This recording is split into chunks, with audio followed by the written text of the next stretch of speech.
Salut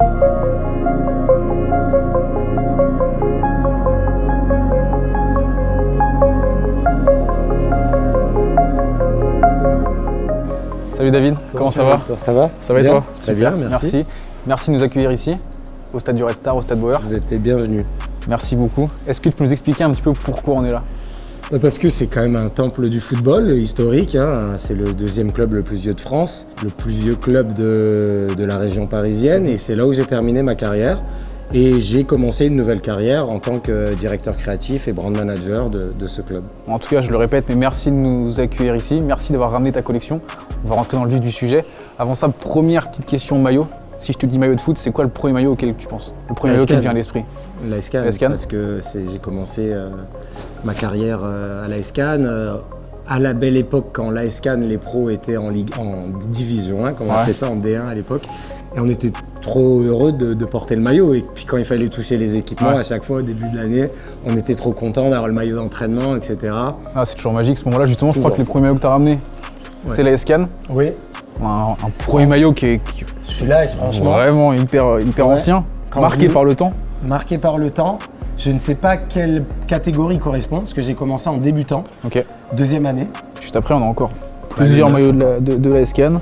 Ouais, ça là, encore le 9. Ça doit être minime, ça doit être minime, cadet minime, pareil. Je sais pas à quoi ça correspond, mais peut-être les premières années du centre de formation. Il n'y a pas d'année, il n'y a pas d'année marquée dessus, mais ouais. Et là, on a un maillot justement Adidas, AS Cannes. Gambardella, au centre de formation de Cannes, qui était à cette époque le meilleur centre de formation de France dans les années 90. On était dans un truc où de la Gambardella, rien que le mot, rien que d'y penser maintenant, je me rappelle quand j'avais 14-15 ans, on me disait un jour je jouerai la Gambardella. On a un dernier maillot d'un club où tu n'as pas joué, FC Nantes. Ouais. Ma dernière année à Cannes, j'étais en réserve pro. C'était l'année 2000-2001. J'avais un scooter, un Moveto, comme ça, j'allais à l'entraînement. C'était vraiment ma vie, j'avais une doudoune Diadora, survêt claquette, scooter jusqu'à l'entraînement, au camp d'entraînement de Cannes, pendant 1 an. Et j'ai fait une super année. Et à la fin de la saison, Nantes termine champion de France. C'est le dernier titre de Nantes. Et mon agent me dit, bon, Nantes te veut, on prend l'avion. Moi, surexcité. Et on rencontre Budzinski, qui était le directeur sportif et qui est un grand nom du football de l'époque. Et Budzinski nous prend dans les bureaux. Et il vient pour un peu... je ne veux pas parler séduire, mais on dit bah tiens voilà, on montre le centre de formation, le stade. Donc moi je me voyais déjà, je m'y voyais déjà et donc il m'offre ce maillot de Salomon Olimbé qui était un super joueur. Le meilleur club français me veut quoi, donc je tanne José pendant tout l'été quand lui, son bureau avec mon agent anglais, ils étaient associés, ils étaient à Monaco. Quand on faisait des allers-retours, je vais à Nantes, mais attends, Sunderland te veut et le dernier match que j'avais fait, sur une mi-temps, un des entraîneurs de la réserve dit à Sunderland, lui, il faut le prendre. Et je suis allé à Nantes, je suis allé à Sunderland à contre-cœur, voir les installations. Vraiment, c'est pas que je voulais pas aller à Sunderland, je voulais aller à Nantes. Et là, je vois le parking de Sunderland, le stade, ça s'appelait Stadium of Light. Je vois le stade, la porte du stade, il y avait des flammes sur les deux côtés, comme un château au Moyen-Âge. Ça m'a marqué ce truc. Je suis allé dans le stade, je me dis mais c'est quoi ce truc? Je vois le stade, 48 000 places il me semble. Et donc là, je crois que j'ai été conquis par le stade, par l'instinct, parce que moi je suis très instinctif. Et je sais pas, je dis tu sais quoi, vas-y, je vais à Sunderland. Je sais pas pourquoi, dans l'instinct, j'y vais, j'appelle mon agent, je dis quoi, vas-y, j'ai fait mon choix, je vais à Sunderland. Ça devait être le maillot de mes débuts. Et je joue un match où je marche sur l'eau. Le Peter Reid, qui était l'entraîneur de mon équipe, qui a fait partie des joueurs qui se fait dribbler par Maradona sur le. Pas dribbler, mais il est au début de l'action. Me connaissait pas, en fait, c'est l'entraîneur de la réserve qui l'a dit mais prends-le. Et là je fais un match où vraiment je fais des psipons, des trucs complètement fous, des roulettes et tout. Et donc les supporters me disent mais c'est qui ce joueur de Sunderland? Ils m'applaudissent quand je sors parce que j'avais des crampes. Et je pense que c'est peut-être le premier maillot parce qu'il pleuvait, il faisait froid. Et moi j'étais assez frileux, donc j'avais toujours des maillots, régulièrement des maillots manches longs. Ça devait être le maillot extérieur de je ne sais pas quelle saison. Et ça devait être le maillot extérieur de l'autre saison. Je pense que celui-là, c'était le premier. Parce que je crois que mon premier match en pro, c'était contre Fulham, contre Van der Sar. Je suis rentré, j'ai oublié mes protèges tibia. Tellement dans l'excitation que l'entraîneur me dit viens et je change. Et puis l'arbitre de touche, il a dû juste faire comme ça. Et puis le premier tampon que je me prends, mais j'ai mal. Et en fait, j'ai vu qu'ils n'avaient pas mes protèges, donc j'ai rien dit. Et je fais genre de frappe où Van der Sar arrête le ballon, on perd 2-0. Et quand j'appelle mes potes, je dis mais Van der Sar, il a arrêté mon tir à moi, il a arrêté mon tir. Et donc c'est des trucs, dans ma tête, j'étais encore dans, tu sais, à jouer à la console, tu sais, de regarder ces joueurs à la télé. Et je joue contre Van der Sar et je tire le pied gauche, il arrête. Et en plus, il était cadré le ballon. Et je me voyais en plus le marquer et j'étais trop content, même dans la défaite, d'avoir joué contre Van der Sar. Ouais. Donc, pour la petite histoire, maillot Nike, Sunderland maillot Nike, parce que le siège de Nike était à Sunderland. Est-ce que le siège européen, il a été à Sunderland? Est-ce qu'il y avait un lien avec ça, une relation particulière avec Nike en étant à Sunderland ou pas du tout? Je m'en rappelle maintenant que tu me dis ça. Ouais. Alors, je me rappelle d'une personne qui s'appelait Dave Bowman, un Irlandais. C'est marrant que tu me parles de ça parce que je vais enchaîner avec la paire de crampons. Ouais. Parce que je me rappelle maintenant de ce truc de Sunderland, Nike. C'était leur premier siège européen en fait, et du coup, Sunderland était la première équipe Nike ça, je le savais en Europe. Donc, on arrive donc, à ces maillots de Sunderland. Ce maillot et cette paire de crampons, tu as commencé à nous peu parler. changé beaucoup de choses pour moi, parce que mon premier match, c'est contre Fulham. Le premier match, c'est contre Ipswich. Mais je joue pas, je suis sur le banc, je rentre pas. Lilian Lasland, je signe au même moment que Lilian Lasland à Sunderland. Donc je découvre la première ligue sur un banc avec un premier tacle d'un joueur et tout le stade se lève sur un tacle, ça change. Ils sont ouf, ils applaudissent sur un tacle de foot alors que nous à Cannes, interdit de tacler, c'est toujours du beau jeu quoi. Et là on joue Manchester. Donc, et Dave Bowman, comme j'avais fait ce début de saison explosif pendant la pré-saison, le petit jeune qui monte, j'avais déjà un chant complètement fou.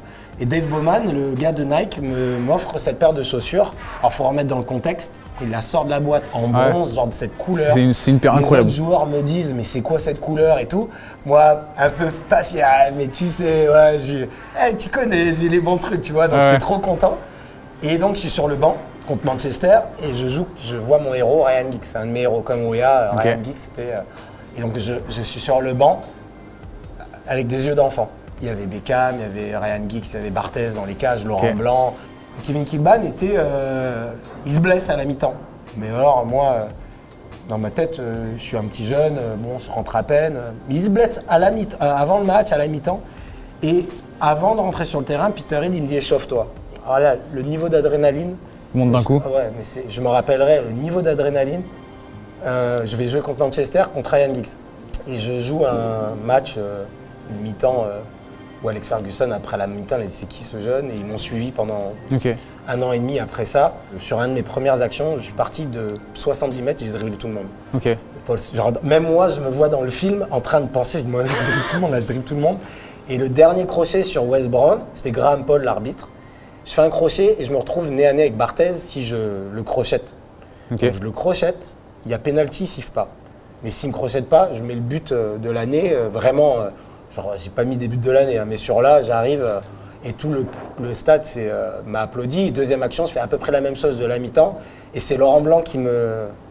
Avec ces chaussures-là, quoi, je fais la même action un peu de feu comme ça et c'est Laurent Blanc qui me fauche et qui me relève.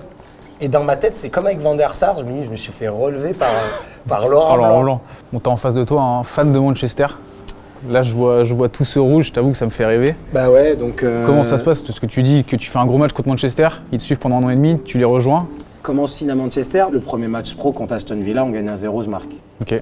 La belle histoire, quoi. Donc, dans le lendemain, dans la presse, le back of the sun, il y a marqué « Sauvé par le gong » en anglais. La série, ça s'appelle « Saved by the Bell ». Et c'est la moitié de mon nom. Et donc, le transfert, entre-temps, moi, mon héros, je disais à mon agent que c'était Ryan Giggs et qu'il le connaissait très bien, parce que mon agent était de Manchester et il m'amène en voiture chez lui. J'étais comme un gamin. J'avais pas encore signé. Hein. Et il m'amène chez lui. Et donc, timide, je n'osais même pas le regarder. Et puis, il sort de ça, il sort un maillot qui me signe. Donc qui est en 2002, Ligue des Champions. Maillot, quoi. Et donc pour moi, ce maillot-là, je m'imagine en pyjama en 96-97 sur ma télé avec le Canal+ piraté, vraiment à regarder ça et je me retrouve face à un de mes héros. Et donc il m'a donné le maillot. Voilà, et entre-temps, avant de signer à Manchester, je pars voir la demi-finale de Juve Real, je crois, à l'époque de Zidane. Et on voit avec mon agent Luciano Moggi dans ses bureaux. Et il y avait plein de différentes discussions avec mon agent, pas que avec moi. Et Moggi sort de je sais pas d'où et il revient, il me donne le maillot de Del Piero. Tu nous disais que tu n'avais pas forcément de plan de carrière. Non. Au final, tu pars de Cannes, Sunderland, Manchester, on monte quand même step by step. Mais même si c'était pas voulu, mais quand on arrive à Manchester, on se retrouve, c'est l'élite mondiale à l'époque, c'est la Première Ligue, c'est la Champions League, c'est des joueurs comme Beckham, Van Nistelrooy, Scholes, Giggs dans le vestiaire. Tu as quand même vu l'éclosion de joueurs incroyables, Wayne Rooney, Cristiano Ronaldo. Ça se voit dès le début que c'est un cran au-dessus. Bah Wayne Rooney, on le voyait parce qu'à Everton, il avait fait déjà, en un an, il avait fait un carton. Cristiano, on ne savait pas. Ouais. Il n'y avait pas des YouTube et des Instagram et tout ça pour voir. On a entendu parler. Et sur le match, on se dit ah ouais, il est chaud quand même.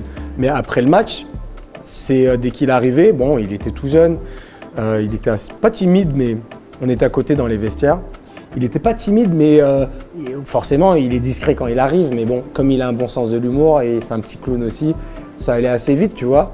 Et aussi, Wayne Rooney, oui, l'éclosion, je l'ai vu en direct parce que le premier match qu'il fait de sa vie, je le joue aussi. Okay. Et j'étais censé tirer le coup franc qu'il met pour faire son hat-trick. Ouais, quand je jouais, Ferguson voulait que je tire les coups francs, parce que je tirais bien les coups francs. Donc le peu que je jouais, si c'était sur le terrain, je tirais les coups francs. Et il marque 2 buts. Et le troisième, quand il y a le coup franc qui était à 18-20 mètres, pour moi, c'était penalty. Ouais. Et donc il me dit, je peux le tirer. Et je lui dis, oui, vas-y. Il était dans une forme et puis hat-trick. Et moi, je marque le dernier. Tu tirais les coups francs peut-être à cause des initiales aussi. DB, David Beckham qui venait de partir. J'ai pris le même casier que lui parce qu'on partait. Donc, bon, je suis la contrefaçon, on va dire. Ouais. David Beckham, mais bon. Quelques maillots un peu stylés derrière. Ça, c'est les maillots que je me rappelle que j'ai échangé pendant ma période à Manchester, parce que je ne suis pas quelqu'un qui échangeait beaucoup les maillots. Ouais. Mais par contre, ça c'était plus parce que c'était tes maillots, c'est des maillots qui sont vraiment très stylés. Pour montrer à quoi ça ressemblait à l'époque, les maillots. Kaka, c'était juste avant le Ballon d'Or, je crois. Okay. Et on va aux États-Unis pour la 2e tournée. Et comme les tournées, Alex Ferguson faisait jouer souvent les jeunes pour voir où on en était, etc., avant de mettre la grande équipe. J'avais joué tout le match et à la fin, Kaka, trop gentil, j'aimais bien le joueur. Il m'a dit, je peux prendre ton maillot. C'est une des seules fois où j'ai demandé des maillots, une des rares fois. Et il m'a échangé son maillot. Ok. Et tu parlais après de l'arrivée de Louisa. Ici, on a le maillot Community Shield. C'est peut-être à ce moment-là que tu as laissé le numéro. Non. Il n'était pas encore arrivé. Mais il l'avait mis de côté. Mais il m'avait donné le 12. Et j'avais joué tout le match contre Arsenal de l'époque où Fabregas était son premier match. Il avait 16 ans et je crois qu'on avait perdu 3-0, il me semble. C'était un peu les jeunes de Manchester avec 2-3 grands noms de Manchester. C'était à l'époque, il y avait les jeunes d'Arsenal aussi, avec Van Persie qui venait d'arriver, Mathieu Flamini, etc. Et donc je crois qu'on avait perdu, il me semble, peut-être. J'ai fait 6 mois à West Ham et c'était infernal. Franchement, c'est pas un très bon souvenir à part le fait d'avoir vécu à Londres. Ouais. Je sais pas, séduit par le projet, mais on en est arrivé et j'ai joué, c'est pour ça que voilà. Tu l'as ramené? Je l'ai ramené, mais pour moi, c'est vraiment une sorte de flash. Ouais. Tout ce que je me rappelle, c'est d'avoir vécu à Londres. Mais l'entraînement, tout ça, c'était un peu difficile. Et donc, j'ai dit à mon agent, je veux partir, j'en peux plus, je suis fatigué. Nice me voulait l'été. J'ai dit non, parce que je partais à West Ham. Au moment du mercato, ça commence à peine. Roger Ricord dit à Antonetti, écoute, Bellion est libre. Il veut partir, on peut s'arranger, etc. Et lui, il était sur 2 autres joueurs. Et en fait, ça s'est fait d'une rapidité. J'ai pris mes bagages de Londres, on a pris un avion hyper tôt, j'étais en nuit blanche, j'étais KO par rapport à l'avion très tôt. Et donc voilà pourquoi j'ai pris ces crampons-là, parce que j'avais pas de crampons sur moi, autres. Je savais plus quoi faire, je sais pas pourquoi, j'ai mis ces crampons dans le sac. Et quand je suis arrivé ici, il fallait que je m'entraîne le matin. Et j'avais pas de crampons. Et donc je suis allé, j'ai pris ces crampons, que j'ai utilisé une fois, je pense. Donc j'ai ramené ça comme ça. Mais entre-temps, dans les derniers échanges que j'ai de Manchester, Djurkaeff, énorme. Quand j'arrive à Sunderland ou à Manchester, il était à Bolton. Je joue contre lui, j'aimais trop Djurkaeff, trop gentil. Et un jour, on s'était retrouvés dans le même avion privé, je ne sais plus pourquoi, de Paris à l'Angleterre. Je ne sais plus pourquoi. Et on avait discuté, j'aimais trop ce joueur, et il me l'a échangé. Et ça c'est une pépite, parce que je crois qu'il y a encore, il me semble, Patrick Vieira, et il me semble que vous voyez encore là, la tache du Vicks On la voyait pas tout à l'heure, tu vois, et là on la voit de ce point de vue-là, avec la lumière, on le voit bien là. Emblématique de Patrick Vieira. Exactement. On arrive à Bordeaux. La moitié de ma carrière que j'ai vécu 7 ans à Bordeaux. Et si je me trompe, tu vois, on a regardé un petit peu pour préparer la vidéo, l'enchaînement Nice-Bordeaux, c'était tes 2 meilleures années en termes de stats, en termes de matchs joués, buts marqués, etc. Ouais. C'est la meilleure période de ta vie peut-être sur le terrain non, ou je pense pas forcément? Pas forcément. Mais bon, oui, j'ai pris les maillots de Champions League parce qu'on a joué à Champions League avec. Je ne sais pas de quelle époque ça date. Ça a été jusqu'en quart de finale. En quart de finale avec Lyon, et la première année, on a été éliminé parce qu'on avait fait une mauvaise poule, il me semble, et on a été redistribué en UEFA, je crois. Et donc ensuite, on arrive au Red Star. Donc là, tu pars de Ligue 1 pour le national. Tu as 31 ans, je crois, à peu près, à ce moment-là. Je finis à Bordeaux en 2014, je suis né en 82, et donc j'allais sur mes 32 ans. Ouais, c'est ça. Ça peut paraître prématuré, je mets des guillemets vraiment pour descendre en national. Comme beaucoup de choses dans ma carrière, je suis parti à Nice alors que j'étais prêt à Manchester avec une année en plus, mais je pars à l'instinct. J'avais envie d'arrêter le foot, même avant. Entre Bordeaux et Paris en janvier 2014, parce que c'était pendant la Fashion Week Homme, j'avais un pote qui est un créateur de mode, qui s'appelle Damir Doma, et son défilé était pendant la Fashion Week. Et je prends le train pour aller voir 2-3 défilés, dont Damir, et Benjamin m'appelle dans le train, et il me dit « T'es où ?» Je dis « Dans le train ». Et je dis « Tu fais quoi ?» Je dis « Je vais à la Fashion Week ». Et il me dit « Écoute, il faut que je te présente un mec, le président du Red Star, vous allez trop vous entendre ». Sa passion du foot et dans la manière comment il l'arborait qui me plaisait. Ouais. Et je suis parti à l'instinct, je suis rentré à Bordeaux, je dis je crois que je vais aller au Red Star, finir parce que ça me saoulait. En fait, je me dis je crois que ça va être un truc qui va me plaire. Et ça, c'était le maillot de cette année dont on est champion de national. Ça m'importait peu la division, je voulais rentrer à Paris. Donc j'ai fait un pas de malade parce que j'avais encore des clubs de Ligue 1 qui me voulaient. J'ai dit non, donc tout le monde a dit pourquoi, je voulais faire autre chose. Et donc de ça, on est champion. C'est une de mes plus belles années de ma vie, foot et hors foot. Et c'était vraiment ma dernière année sur un terrain, parce que l'année d'après, j'étais fatigué, très très fatigué, et j'arrête à la fin de cette année-là. Franchement, merci beaucoup. Je termine avec une dernière question, qui est toujours la même question. Je t'ai demandé de choisir 2 maillots. Un maillot à toi que tu as porté, et un autre maillot que tu as pu échanger, que tu as pu récupérer dans ta carrière, que tu as pu créer. Peu importe, mais tu vas devoir choisir 2 maillots. Je pense que je vais prendre celui-là. 10 ans de vie à Cannes. Et même si peut-être qu'il y a des maillots, je sais pas, appelons-les plus beaux ou pas, je ne sais pas. Celui-là, c'est peut-être le centre de formation. Celui-là me rappelle ma jeunesse à Cannes, club de Cannes, la belle époque. Donc celui-là, je pense que même les autres maillots, mais celui-là, je m'en rappelle. Genre le sponsor Phoenix, je me rappelle. Il n'y a même pas le logo. Bon, il n'y avait même pas le blason. C'est assez intéressant aussi, je crois que c'est le logo de la mairie. Et d'une marque qu'on n'a pas forcément l'habitude de voir, non, Diadora. Ouais. Et Diadora était mes premiers crampons. J'avais une paire de Puma Maradona qui a pété au bout d'un premier entraînement. Et après ma première saison, je les avais joués avec des Diadora. Donc je choisirais ce maillot. Le deuxième, je pense que c'est juste...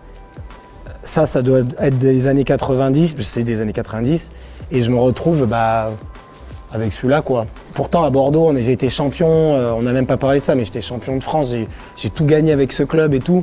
Mais c'est un peu le rêve, le gosse et le rêve de gosse, voilà, la réalisation du rêve par obsession. J'ai une autre manière de voir le foot, donc je pense que c'est 2 là. Écoute, je pense que c'est une belle conclusion. Je te cache pas que d'habitude, la conclusion, on l'a fait en mettant tous les 2 le maillot sur le dos. Vu la taille de celui-là, je pense qu'on va pas le mettre du tout, ça va être compliqué. Je voulais te remercier tout simplement. Désolé, Franchement, merci beaucoup pour toute cette collection, merci beaucoup pour cet échange. Merci d'avoir pensé à moi aussi. Avec plaisir. Plaisir partagé. Et puis on se retrouve très bientôt pour une nouvelle vidéo. Salut.